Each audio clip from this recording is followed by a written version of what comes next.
ஆதியாகமம் அதிகாரம் 17. ஆபிராம் 99 வயதான போது கர்த்தர் ஆபிராமுக்கு தரிசனமாகி, நான் சர்வ வல்லமையுள்ள தேவன், நீ எனக்கு முன்பாக நடந்து கொண்டு உத்தமனாயிரு. நான் உனக்கும் எனக்கும் நடுவாக என் உடன்படிக்கை ஏற்படுத்தி உன்னை மிகவும் திரளாய் பெருக பண்ணுவேன் என்றார். அப்பொழுது ஆபிராம் முகங்குப்புற விழுந்து வணங்கினான். தேவன் அவனோட பேசி, நான் உன்னோடே பண்ணுகிற என் உடன்படிக்கை என்னவென்றால், நீ திரளான ஜாதிகளுக்கு தகப்பனாவாய். இனி உன் பேர் ஆபிராம் என்னப்படாமல், நான் உன்னை திரளான ஜாதிகளுக்கு தகப்பனாக ஏற்படுத்தினபடியால் உன் பேர் ஆபிரகாம் என்னப்படும். உன்னை மிகவும் அதிகமாய் பலுகப் பண்ணி உன்னிலே ஜாதிகளை உண்டாக்குவேன். உன்னிடத்திலிருந்து ராஜாக்கள் தோன்றுவார்கள். உனக்கும் உனக்கு பின்வரும் உன் சந்ததிக்கும் நான் தேவனாய் இருக்கும்படி எனக்கும் உனக்கும் உனக்கு பின் தலைமுறை தலைமுறையாக வரும் உன் சந்ததிக்கும் நடுவே என் உடன்படிக்கை நித்திய உடன்படிக்கையாக ஸ்தாபிப்பேன். நீ பரதேசியாய் தங்கி வருகிற கானான் தேச முழுவதையும் உனக்கும் உனக்கு பின்வரும் உன் சந்ததிக்கும் நித்திய சுதந்திரமாக கொடுத்து நான் அவர்களுக்கு தேவனாயிருப்பேன் என்றார்.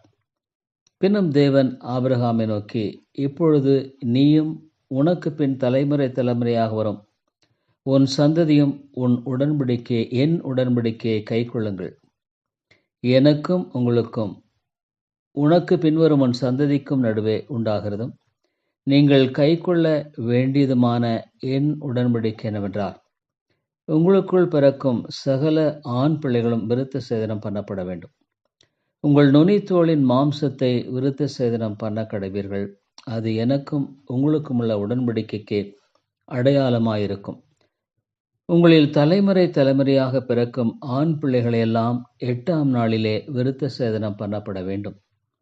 வீட்டிலே பிறந்த பிள்ளையும் உன் வித்தல்லாத அந்நியனிடத்தில் பணத்திற்கு கொள்ளப்பட்ட எந்த பிள்ளையும் அப்படியே விருத்த சேதனம் பண்ணப்பட வேண்டும். உன் வீட்டிலே பிறந்த பிள்ளையும் உன் பணத்திற்கு கொள்ளப்பட்டவனும் விருத்த சேதனம் பண்ணப்படுவது அவசியம். இப்படி என் உடன்படிக்கை உங்கள் மாம்சத்திலே நித்திய உடன்படிக்கையாக இருக்க கடவுது. நுனித்தோலின் மாம்சம் விருத்த சேதனம் பண்ணப்படாதிருக்கிற நுனித்தோளுள்ள ஆண் பிள்ளையாயிருந்தால் அந்த ஆத்துமா என் உடன்படிக்கையை மீறினபடியால் தன் ஜனத்தில் இராதபடிக்கு அறுப்புண்டு போவான் என்றார். பின்னும் தேவன் ஆபிராமை நோக்கி, உன் மனைவி சாராயை இனி சாராய் என்று அழையாதிருப்பாயாக. சாராள் என்பது அவளுக்கு பெயராயிருக்கும். நான் அவளை ஆசீர்வதித்து அவளாலே உனக்கு ஒரு குமாரனையும் தருவேன். அவள் ஜாதிகளுக்கு தாயாகவும் அவளாலே ஜாதிகளின் ராஜாக்கள் உண்டாகும். அவளை ஆசீர்வதிப்பேன் என்றார். அப்பொழுது ஆபிரகாம் முகங்குப்புற விழுந்து நகைத்து, 100 வயதானவனுக்கு பிள்ளை பிறக்குமோ? 90 வயதான சாராள் பிள்ளை பெறுவாளோ என்று தன் இருதயத்திலே சொல்லிக்கொண்டு, இஸ்மவேல் உமக்கு முன்பாக பிழைப்பானாக என்று ஆபிரகாம் தேவனிடத்தில் விண்ணப்பம் பண்ணினான். அப்பொழுது தேவன், உன் மனைவியாகிய சாராள் நிச்சயமாய் உனக்கு ஒரு குமாரனை பெறுவாள். அவனுக்கு ஈசாக்கு என்று பெயரிடுவாயாக. என் உடன்படிக்கை அவனுக்கும் அவனுக்கு பின்வரும் அவன் சந்ததிக்கும் நித்திய உடன்படிக்கையாக ஸ்தாபிப்பேன். இஸ்மவேலுக்காகவும் நீ செய்த விண்ணப்பத்தை கேட்டேன். நான் அவனை ஆசீர்வதித்து அவனை மிகவும் அதிகமாக பலுகவும் பெருகவும் பண்ணுவேன். அவன் 12 பிரபுக்களை பெறுவான். அவனை பெரிய ஜாதியாக்குவேன். வருகிற வருஷத்தில் குறித்த காலத்திலே சாராள் உனக்கு பெறப்போகிற ஈசாக்கோடே நான் என் உடன்படிக்கை உண்டாக்குவேன் என்றார். தேவன் ஆபிரகாமோடே பேசி முடித்த பின்பு அவர் அவனை விட்டு எழுந்தருளினார். அப்பொழுது ஆபிரகாம் தன் குமாரனாகிய இஸ்மவேலையும் தன் வீட்டிலே பிறந்த யாவரையும் தான் பணத்திற்கு கொண்ட அனைவருமாகிய தன் வீட்டிலுள்ள ஆண் பிள்ளைகள் எல்லாரையும் சேர்த்து தேவன் தனக்கு சொன்னபடி அவர்கள் நுனித்தோளின் மாம்சத்தை அந்நாளிலே தானே விருத்த சேதனம் பண்ணினான். ஆபிரகாமின் நுனித்தோலின் மாம்சம் விருத்த சேதனம் பண்ணப்படும் போது அவன் 99 வயதாயிருந்தான். அவனுடைய குமாரன் இஸ்மவேலுடைய நுனித்தோளின் மாம்சம் விருத்த சேதனம் பண்ணப்படும் போது அவன் 13 வயதாயிருந்தான். ஒரே நாளில் ஆபிரகாமும் அவன் குமாரன் இஸ்மவேலும் விருத்த சேதனம் பண்ணப்பட்டார்கள். வீட்டிலே பிறந்தவர்களும் அந்நியரிடத்திலே பணத்திற்கு கொல்லப்பட்டவர்களுமாகிய அவன் வீட்டு மனுஷர்கள் எல்லாரும் அவனோடே கூட விருத்த சேதனம் பண்ணப்பட்டார்கள். ஆதியாகமம் 17வது அதிகாரம் உடன்படிக்கையை மையமாக கொண்டிருக்கிற ஒரு அதிகாரமாய் பார்க்கிறோம். ஆம், தேவன் மனிதனோடு ஆபிரகாமோடு செய்கிற உடன்படிக்கை இது. இந்த அதிகாரத்திலிருந்து நாம் அருமையான 7 சத்தியங்களை கற்றுக்கொள்ளலாம். முதலாவது, தேவனுடைய உடன்படிக்கை என்பது நித்தியமானது, அது விசுவாசம் நிறைந்தது. இந்த இடத்தில் ஆதியாகமம் 17வது அதிகாரம் 7வது வசனத்தில், உனக்கும் உனக்கு பின்வரும் உன் சந்ததிக்கும் நான் தேவனாய் இருக்கும்படி எனக்கும் உனக்கும் உனக்கு பின் தலைமுறை தலைமுறையாக வரும் உன் சந்ததிக்கும் நடுவே என் உடன்படிக்கையை நித்திய உடன்படிக்கையாக ஸ்தாபிப்பேன் என்று தேவன் சொல்லுகிறதை பார்க்கிறோம். தேவனின் வாக்குறுதிகள் எப்பொழுதும் நிலைத்தவைகள். அதே விதமாக ஆபிரகாமுடைய விசுவாசம் தலைமுறை தலைமுறையாக அவன் சந்ததி சந்ததியாக தொடர்கிறதை நாம் பார்க்கிறோம். இரண்டாவதாக, உடன்படிக்கைக்கு கீழ்ப்படிதல் தேவை. ஆபிரகாம் தேவனுடைய அந்த உடன்படிக்கைக்கு கீழ்ப்படிந்து நடக்கும்படியாக எதிர்பார்க்கப்படுகிறார். ஆகவே உடன்படிக்கை என்று சொல்லும் பொழுது நம்முடைய வாழ்க்கையில் தேவன் நம்மிடத்தில் எதிர்பார்ப்பது கீழ்ப்படிதல். ஆண்டவர் எனக்கும் உங்களுக்கும் எனக்கு பின்வரும் சந்ததிக்கும் நடுவே உண்டாகிறதும் நீங்கள் கை கொள்ள வேண்டியதுமான என் உடன்படிக்கை என்னவென்றால், உங்களுக்குள் பிறக்கும் சகல ஆண் பிள்ளைகளும் விருத்த சேதனம் பண்ணப்பட வேண்டும். உங்கள் நுனித்தோலின் மாம்சத்தை விருத்த சேதனம் பண்ண கடவீர்கள். அது எனக்கும் உங்களுக்கும் உள்ள உடன்படிக்கைக்கு அடையாளமாயிருக்கும். உங்களில் தலைமுறை தலைமுறையாக பிறக்கும் ஆண் பிள்ளைகள் எல்லாம் 8ஆம் நாளிலே விருத்த சேதனம் பண்ணப்பட வேண்டும். வீட்டிலே பிறந்த பிள்ளையும் உன் வித்தில்லாத அந்நியனிடத்தில் பணத்திற்கு கொள்ளப்பட்ட எந்த பிள்ளையும் அப்படியே விருத்த சேதனம் பண்ணப்பட வேண்டும். ஆம், ஆபிரகாம் ஆண்டவருடைய அந்த கட்டளைக்கு கீழ்ப்படுகிறதை குறித்து நாம் பார்க்கிறோம். உடன்படிக்கைக்கு முக்கியமானது கீழ்ப்படிதல்.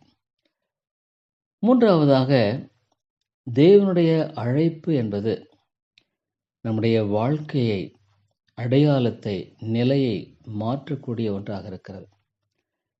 தேவன் ஆபிரகாமை ஆபிரகாம் என்றும் சாராயை சாராள் என்றும் மாற்றுகிறார். தேவன் ஒரு மனிதனை அழைக்கும் பொழுது அவருடைய வாழ்க்கையையும் நிலையும் அவர் மாற்றுகிறார். ஒரு புதிய திசைக்குள்ளாக, திருப்பத்துக்குள்ளாக கொண்டு செல்கிறார். தேவனுடைய அழைப்பு என்பது உன்னதமான ஒன்றாக இருக்கிறது. நான்காவதாக, தேவனுடைய வாக்குறுதிகள் அவருடைய சரியான நேரத்தில் நிறைவேறும் என்பதை நாம் அறிந்து கொள்ள வேண்டும். தேவன் ஆபிரகாமுக்கும் சாராளுக்கும் வயதான நிலையிலும் ஒரு மகனை கொடுப்பதாக வாக்குறுதி செய்கிறார். ஆனால் ஆபிரகாமும் சாராளும் எதிர்பார்த்த வேளையில் அல்ல, அவர் தம்முடைய சரியான நேரத்தில் வேளையில் அந்த வாக்குத்தத்தத்தை நிறைவேற்றுகிறார். எப்பொழுதும் தேவனுடைய நேரம் சரியானது.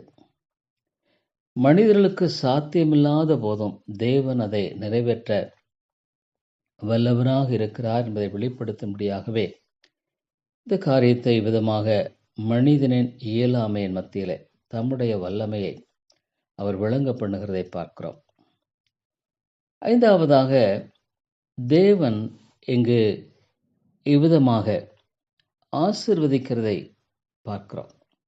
அதாவது தேவன் தம்முடைய ஆசீர்வாதத்தை வெளிப்படுத்துகிறதை குறித்து நாம் பார்க்கிறோம்.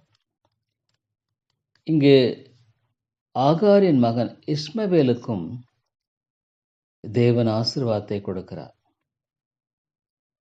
அவன் வழியாகும் உடன்படிக்கை ஈசாக்கின் வழியாக அவனுக்கு செல்லுகிறதை நாம் பார்க்கிறோம். தேவன் ஒருவரையும் வெறுக்கிறவர் அல்ல, அனைவரையும் ஆசீர்வதிக்க விரும்புகிற ஒரு தேவன் என்று பார்க்கிறோம்.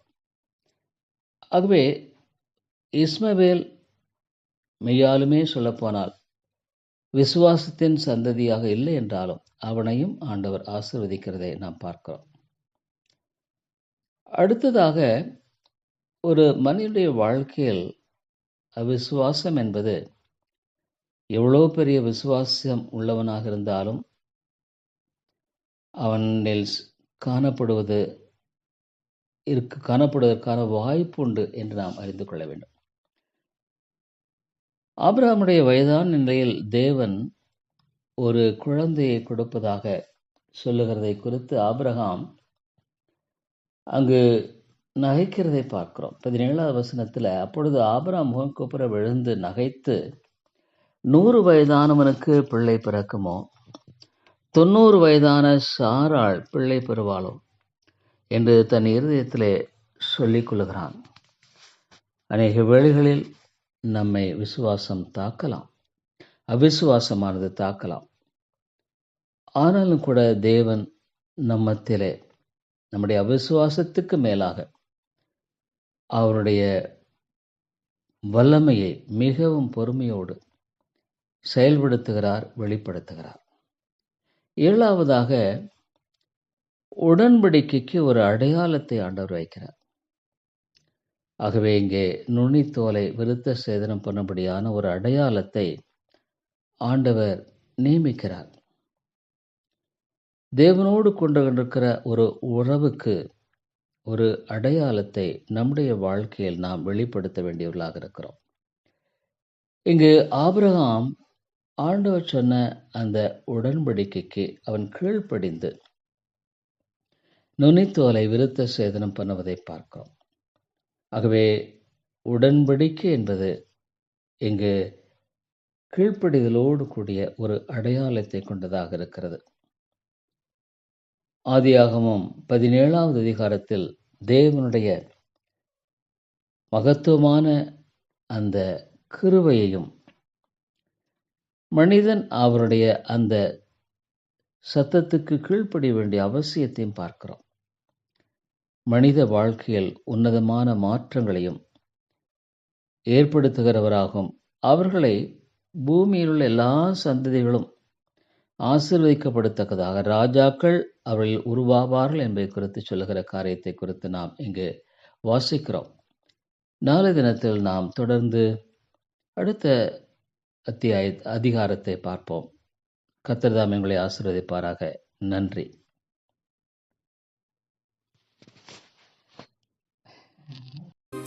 வேதம் பக்தரின்